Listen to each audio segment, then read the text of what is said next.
Jake ran through the corridors of the new dawn, his heart beating fast. The bridge seemed farther away than usual, and he could hear crew members talking in worried voices as he passed them. Something was wrong, and as the commander he needed to find out what it was. When he reached the bridge, Dr. Ben Cooper was standing at the main computer screen with Amy Foster, the ship's language expert. Both of them looked confused and a little scared. "What's happening?" Jake asked, trying to catch his breath.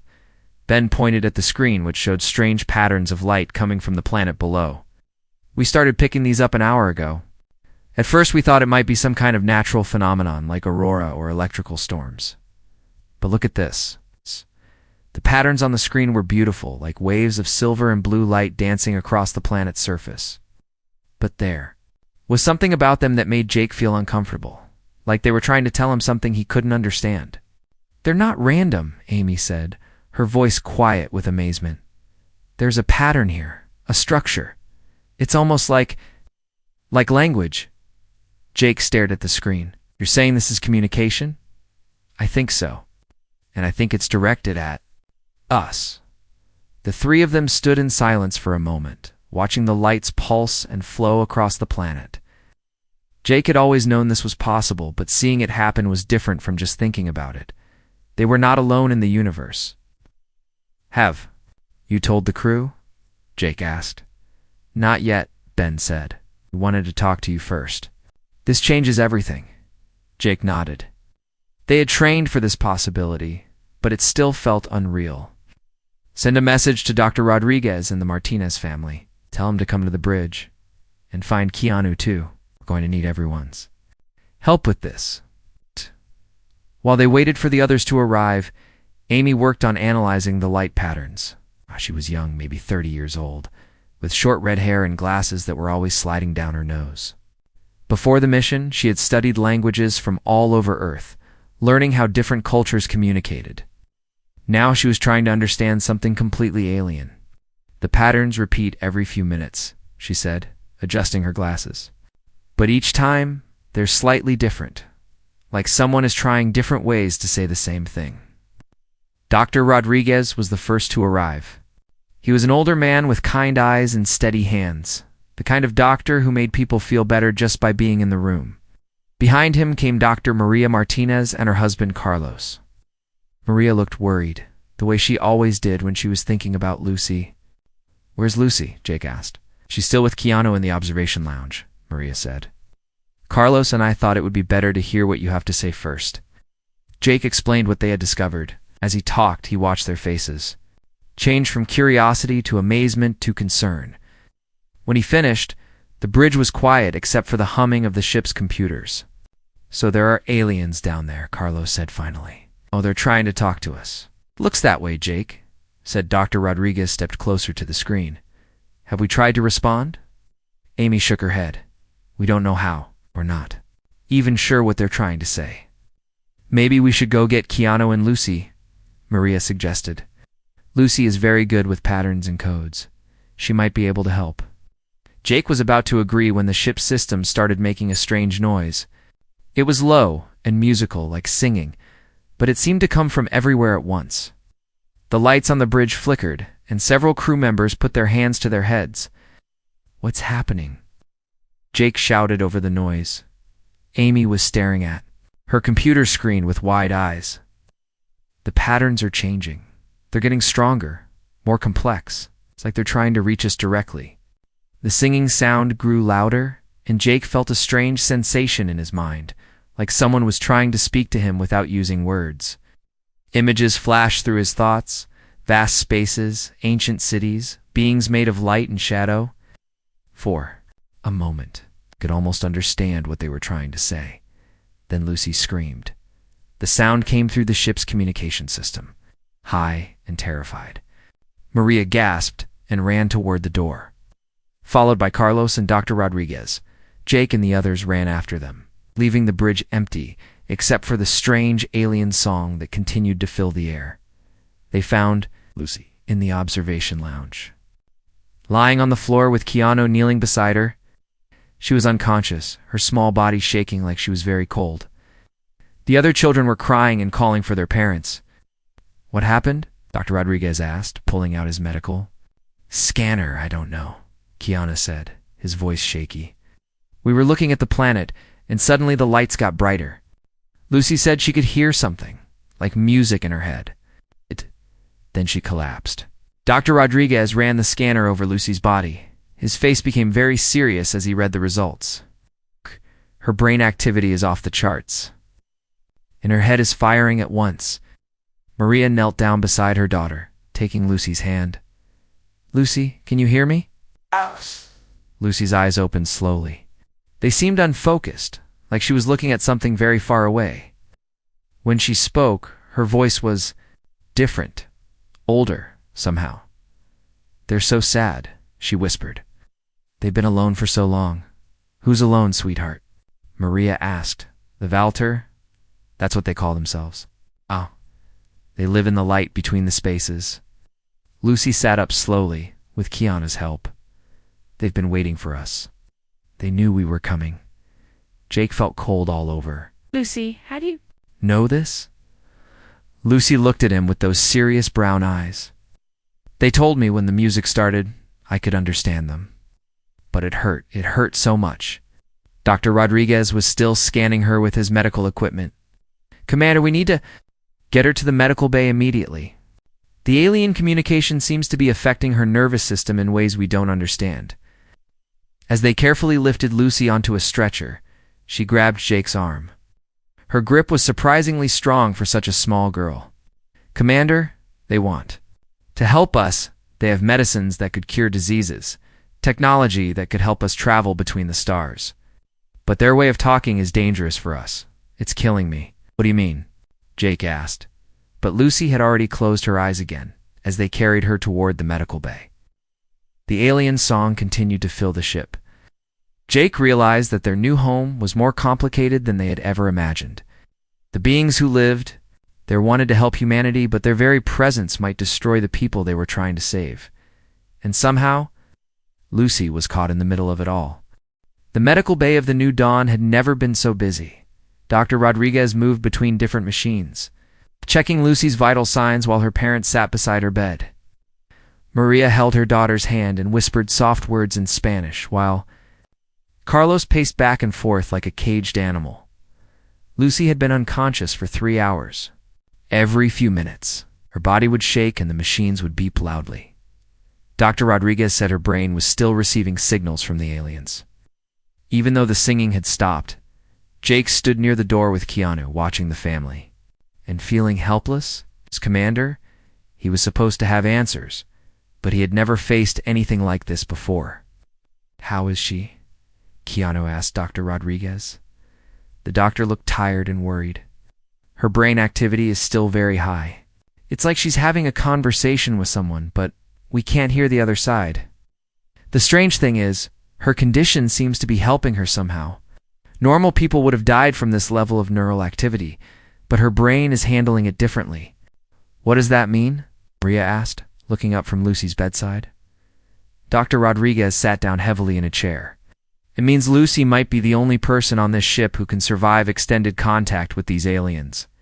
Her syndrome makes her brain work in ways we don't fully understand. Carlos stopped pacing. You're saying our daughter's disease is actually helping her? In this case, yes. But it's also making her more vulnerable to damage. Each time she connects with them, it takes more out of her. Jake felt his stomach tighten. He was beginning to understand what Dr. Rodriguez was not saying directly. Amy Foster appeared in the doorway, holding a tablet computer. Commander, I've been analyzing the light patterns from the planet. I think I understand what they're trying to tell us. Jake stepped into the hallway with Amy, leaving the family alone with Lucy. What did you find? Amy's hands shook slightly as she showed him the tablet. The patterns aren't just communication. They're a kind of ... download. Information being transmitted directly into someone's mind. The Valter are trying to give us their knowledge. What kind of knowledge? Everything. Medical technologies that could cure diseases we've never even heard of. Engineering techniques that would let us build ships that travel faster than light. Scientific discoveries that could change everything about how we live. Jake stared at the tablet screen. Why would they want to give us all this? Amy's voice became very quiet. Because they're dying. Patterns show it clearly. Their civilization is ending. They want to pass on what they know before it's too late. They've been waiting for someone worthy to receive it. They think we're worthy. They think Lucy is. Jake closed his eyes and leaned against the wall. He was beginning to see the terrible choice that lay ahead of them. They went back into the medical bay, where Lucy was finally waking up. Her eyes opened slowly, and she looked around the room as if she was seeing it for the first time. "Mama," she said weakly. Maria leaned over and kissed her forehead. "I'm here, mi amor. How do you feel?" "Tired, but I can still hear them." "They're so old, Mama. They've been alive for thousands of years watching the stars and learning about the universe. But now they're fading away." Lucy sat up in bed, and Jake was surprised by how alert she looked despite everything she had been through. "They chose us because we came so far to find a new home. They think we're brave and curious, like they used to be." "Lucy," Jake said gently, "what exactly do they want from us?" Lucy looked at him with those serious brown eyes. "They want to give us their gift. All their knowledge. All their discoveries. But they can only give it to one person at a time, and that person has to stay connected to them for a long time. Days, maybe weeks." Dr. Rodriguez stepped forward. "Lucy, what would happen to the person who receives this gift?" Lucy was quiet for a long moment. "They would learn everything, and then they would die." The room became completely silent. Maria made a small sound like a wounded animal, and Carlos put his arm around her shoulders. Keanu moved closer to Lucy's bed, his face full of pain. "They don't want to hurt anyone," Lucy continued. "They're very sad about it, but their minds are too different from ours. The knowledge they want to share is too big for a human brain to hold. It would be like trying to pour an ocean into a cup." Jake felt like the weight of the entire universe was pressing down on him. "Lucy, are you the only one who could survive this process?" She nodded slowly. "The Velter have been testing everyone on the ship while we slept. Most people can't even hear them without getting sick. But my brain is different because of my syndrome. I can handle more of their signal than anyone else. But it would still kill you," Maria said, tears running down her face. "Yes," Lucy said simply. "But Mama, think about all the people we could help. All the diseases we could cure. All the problems we could solve.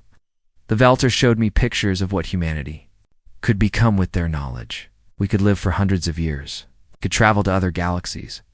We could help other species the way they want to help us." Carlos shook his head. "No, absolutely not. We didn't come all this way just to lose our daughter." "But Papa, I'm going to die anyway. The doctors on Earth said I probably wouldn't live. Past 15, at least this way, my death would mean something."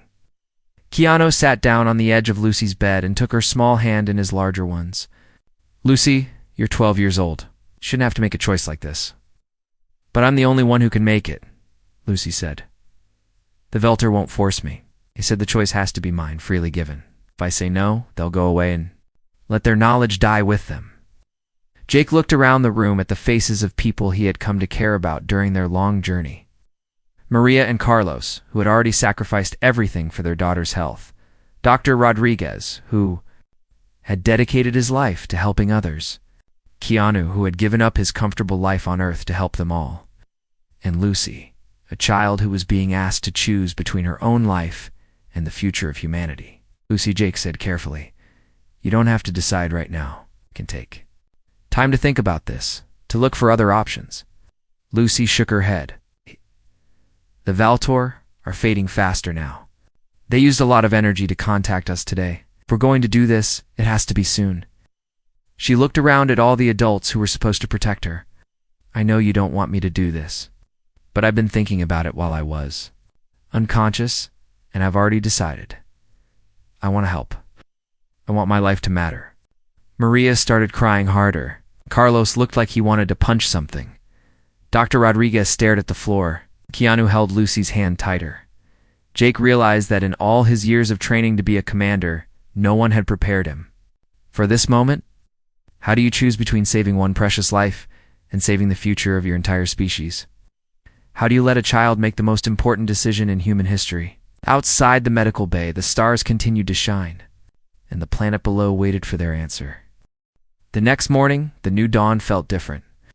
Word about Lucy's choice had spread through the ship, even though Jake had asked everyone to keep it quiet. In the dining halls, families whispered to each other over their breakfast trays. In the work areas, people stopped their conversations when others walked by. Everyone knew that a 12-year-old girl was deciding the future of humanity. Jake walked through the corridors, trying to keep up with his normal duties, but it was hard to focus on anything else. He stopped at the engineering section, where Carlos was supposed to be working on the landing preparations. Instead, he found Carlos sitting alone at his workstation, staring at a picture of Lucy on his computer screen. "How are you holding up?" Jake asked. Carlos looked up with red eyes. "My daughter wants to die for strangers, and everyone thinks she's being heroic. How do you think I'm holding up?" Jake sat down beside him. "She's not doing it for strangers. She's doing it for all of us, for the future. She's 12 years old, Jake. She should be worried about homework and friends, not saving the world." Carlos put his head in his hands. "Maria and I left Earth to give her a chance at life, and we're being asked to let her throw that life away." In another section of the ship, a group of crew members had gathered around Pete Williams, one of the senior engineers. Pete was a big man with a loud voice, and he was angry about the situation. "This is crazy," Pete was saying to anyone who would listen. "We came here to build a new home, not to sacrifice our children to aliens. We should pack up and go back to Earth before it's too late." "But what about all the knowledge we could gain?" asked Lisa Chen, the communications specialist. "Lucy said the Valter could teach us to cure diseases, to travel faster than light. Think about all the people we could help. At the cost of a little girl's life," Pete shot back. "I have a daughter too. She's about Lucy's age. I didn't come 24 light years to watch children die for the greater good."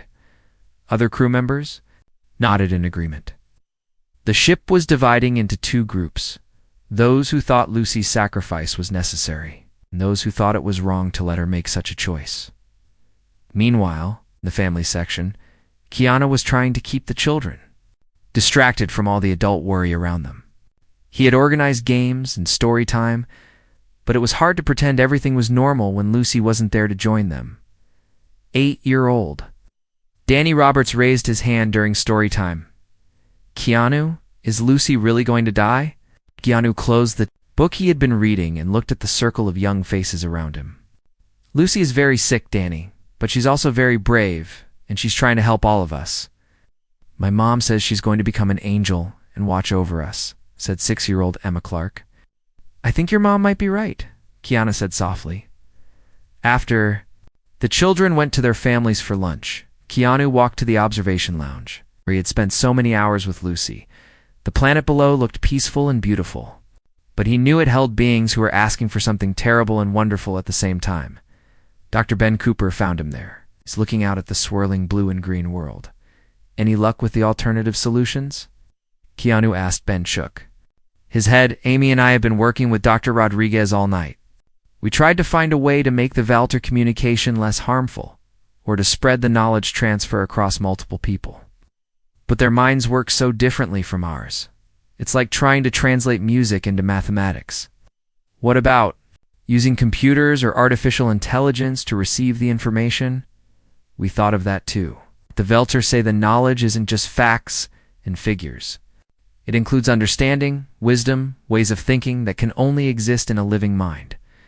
A computer could store the data, but it couldn't truly comprehend it or use it properly." Keanu was quiet for a long moment. "So we're really asking a child to die for us? Or we're letting a child choose how to spend the last months of her life?" Ben said. "You know, her condition is getting worse. Dr. Rodriguez thinks she has maybe 6 months left, even with our best treatments." That afternoon, Jake called a meeting of all the senior staff and the heads of the major families. They gathered in the ship's main conference room, a space that had been used for celebrations and planning sessions during their long journey. Now it felt like a courtroom. "We need to make a decision," Jake said. "The Valter are waiting for our answer, and Lucy is determined to go through with this." Maria Martinez stood up, her face pale but determined. "As Lucy's mother, I want to say something. Carlos and I have talked about this all night. We don't want to lose our daughter. But we also know that Lucy has never been a normal child. Even before she got sick, she was always thinking about big questions, always wanting to help people. Her voice cracked a little. If we stop her from doing this, and she dies anyway in a few months, she'll die knowing that she could have helped everyone. But we wouldn't let her. I think that would hurt her more than anything.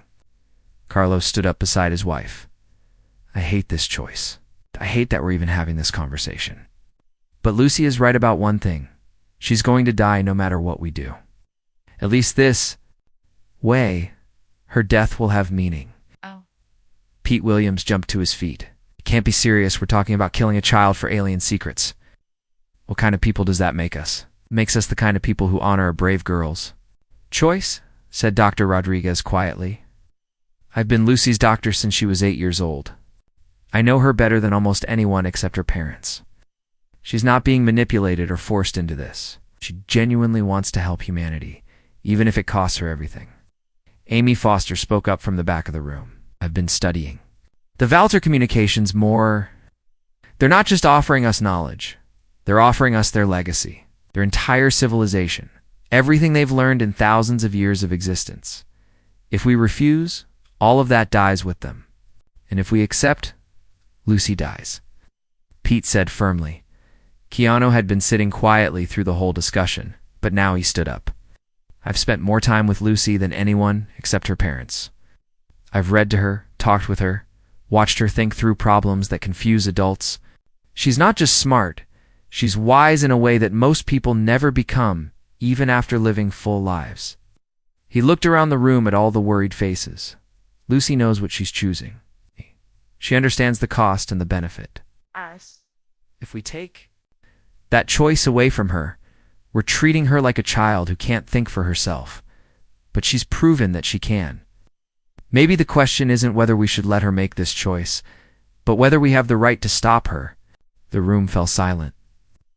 Jake looked at each person, seeing the struggle in their faces.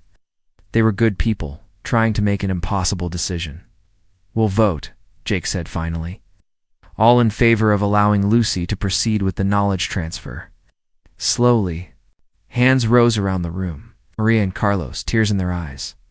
Dr. Rodriguez and Amy Foster. Ben Cooper and Lisa Chen. Even some of the people who had been arguing against it. When Jake counted the votes, it was close. But the majority had chosen to let Lucy make her own decision.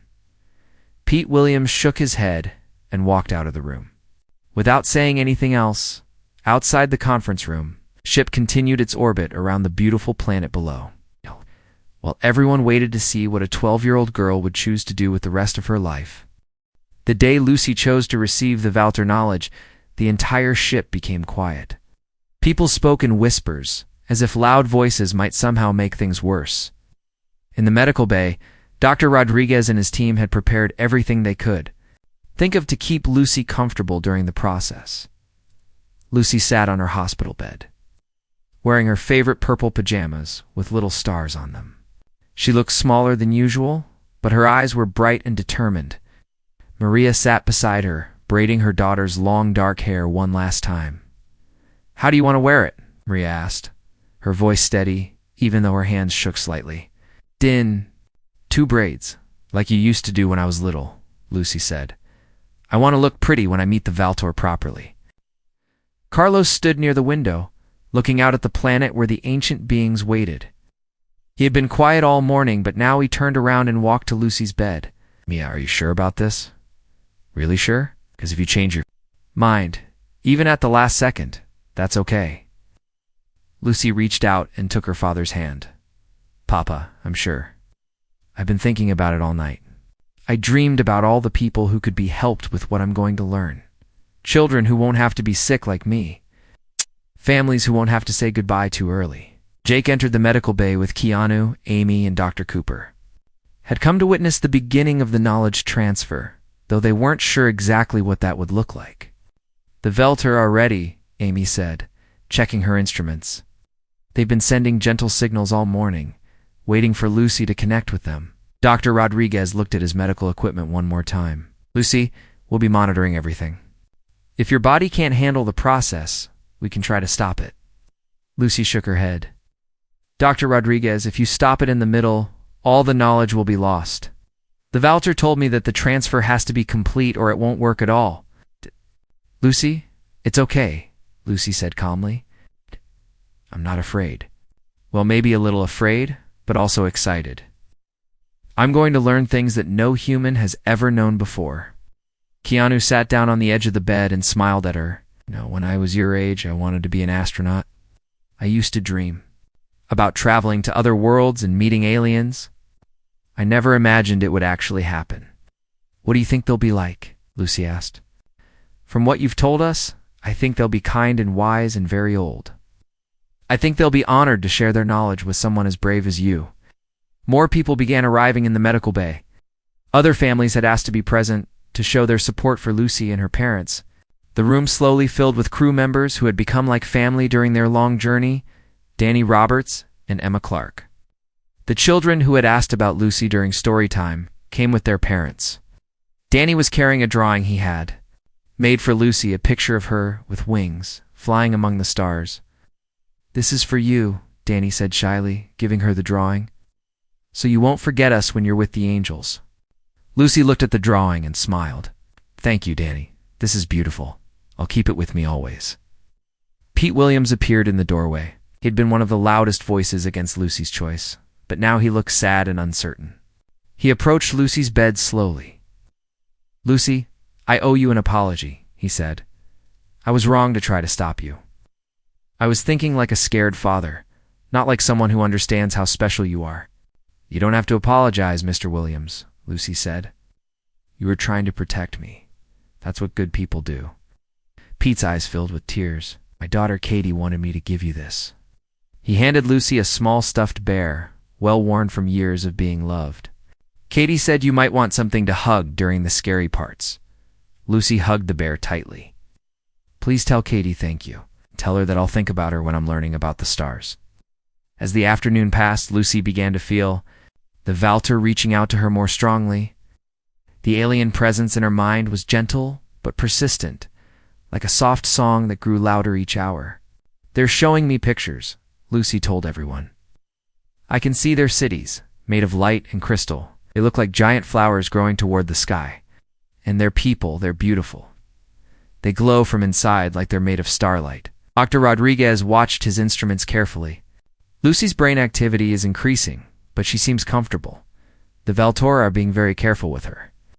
What else do you see? Keanu asked. Lucy closed her eyes and concentrated. They're showing me their history. They've lived on this planet for so long that they remember when the stars were young. They've watched other species grow and learn and travel between worlds. They've always wanted to help, but most species couldn't understand their way of communicating. Why is it different with humans? Amy asked. Because we're curious and brave, even when we're scared. They like that about us. They think we're ready to learn what they want to teach. As evening approached, Lucy's connection with the Valter grew stronger. Her body began to glow faintly, as if light was shining through her skin. The medical equipment showed that her brain was working harder than any human brain ever had before. Starting, Dr. Rodriguez said quietly. Lucy opened her eyes. And for a moment, they seemed to shine with their own light. I can feel them. Getting ready to share everything. It's like standing at the edge of an ocean of knowledge, getting ready to dive in. Maria leaned over and kissed her daughter's forehead. Te amo, menina valente. I love you, my brave girl. I love you too. Mama, and Papa, and everyone. Carlos took Lucy's other hand. We're so proud of you, Mia. So proud. Lucy looked around the room at all the faces of people who had become her family among the stars. Don't be sad when it's over. Be happy. Because everything I learn, I'm learning. For all of you. For all of humanity. The glow around Lucy grew brighter, and her voice became distant, as if she was speaking from very far away. They're ready now. The Valter are going to begin the full transfer. They want me to tell you that they're grateful to humans for giving them this chance. They've been waiting so long to find someone worthy of their gift. Dr. Rodriguez checked his instruments one last time. Lucy, how do you feel? Lucy smiled, her face peaceful, despite the incredible forces working through her mind. I feel like I'm about to become part of something bigger than myself, something wonderful. The light around her pulsed gently, like a heartbeat made of starshine. In that moment, everyone in the room understood that they were witnessing something that would change the course of human history forever. Outside the medical bay, the planet below began to glow as the Velter prepared to share the wisdom of millennia with one small, brave girl who had chosen to give everything for the future of her species. The light around Lucy grew brighter as the knowledge transfer began. For 3 hours, she lay on the hospital bed while incredible amounts of information flowed into her mind. Her body glowed like a small star, and sometimes she would speak in languages that no human had ever heard before. The mathematics of faster-than-light travel, she whispered, her voice strange and distant. The cure for cellular aging. How to communicate across galaxies using quantum entanglement? Dr. Rodriguez watched his instruments with amazement and worry. Her brain is processing information at impossible speeds. It's like watching a computer that's somehow become alive. Maria and Carlos never left their daughter's side. They held her hands and spoke to her softly, even when she seemed too far away to hear them. Sometimes Lucy would squeeze their fingers, letting them know she was still there inside all that alien knowledge. The Velter are showing me the future, Lucy said during a brief moment when she seemed more like herself. I can see what humanity will become with their knowledge. We'll live among the stars, Mama. We'll help other species the way they're helping us. That sounds wonderful, Mia, Maria said, tears streaming down her face. As the night went on, Lucy's body began to weaken. The human brain wasn't meant to hold so much information, even one as special as hers. Dr. Rodriguez did everything he could to keep her comfortable, but they all knew what was happening. How much more? Jake asked quietly. About to say we're almost finished, Amy reported, watching the alien light patterns on her computer. But Lucy is... She couldn't finish the sentence. Near dawn, Lucy's eyes opened wide. The glow around her was fading, but her face was filled with wonder. I understand everything now. How the universe began, how it will end, how life connects. All the stars together. It's so beautiful. She looked at her parents with eyes that seemed to hold the wisdom of ages. Mama, Papa, I'm not scared anymore. I can see how important this is. Humanity is going to do amazing things with what I've learned. Lucy, mi amor, how do you feel? Maria asked. Tired, very tired, but happy. Lucy tried to sit up, but her body was too weak. Is Keanu here? Keanu had been standing near the back of the room, giving the family space but never leaving.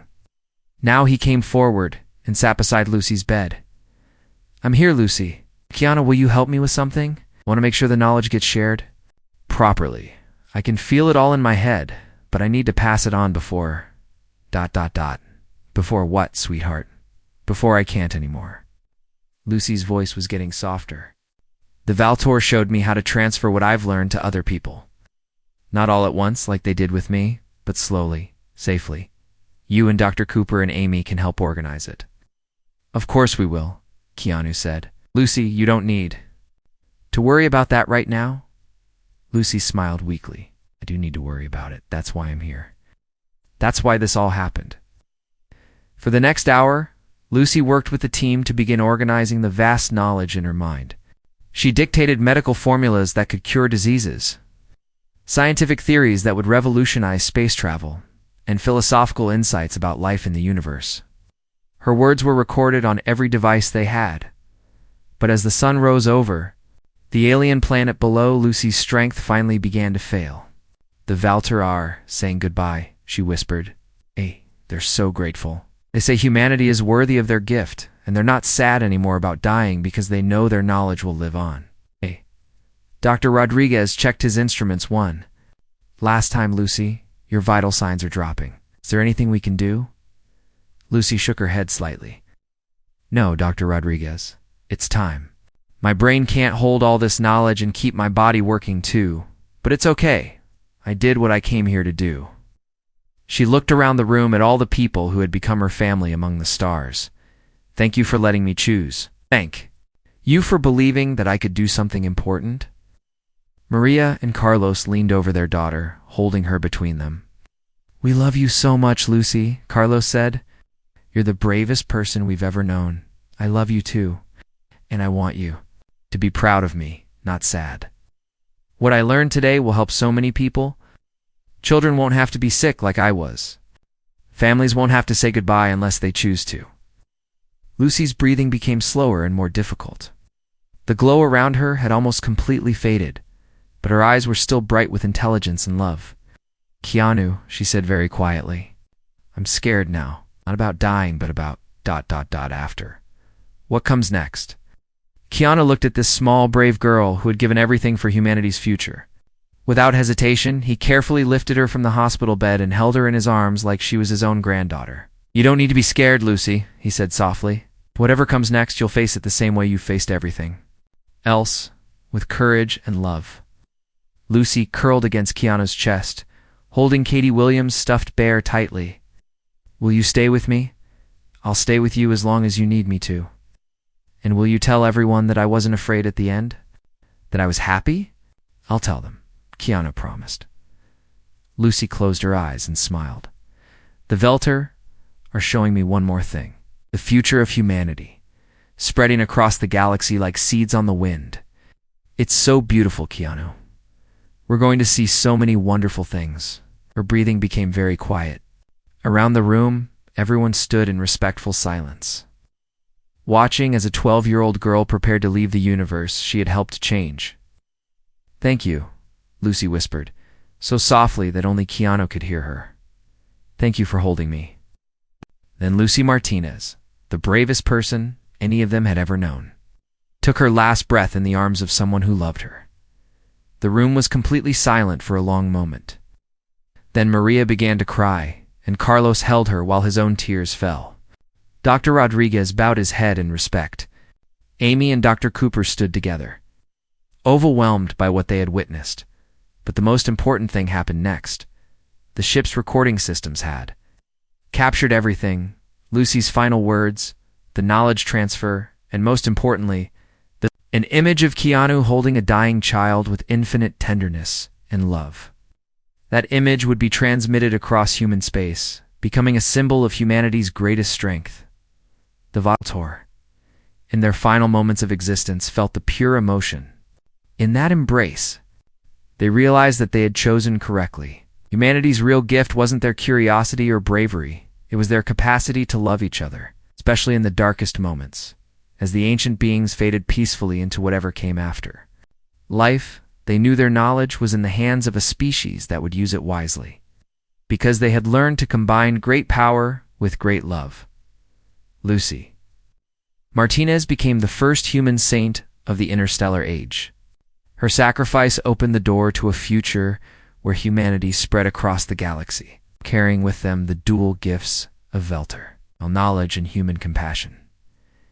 And whenever humans faced difficult choices in the years that followed, they remembered the image of an old man holding a dying girl, and they chose love over fear, hope over despair. Together, over alone, the universe became a brighter place because one small girl decided her life should matter, and because the people around her had the wisdom to let her choose how to make it matter. In the end, that was humanity's greatest strength.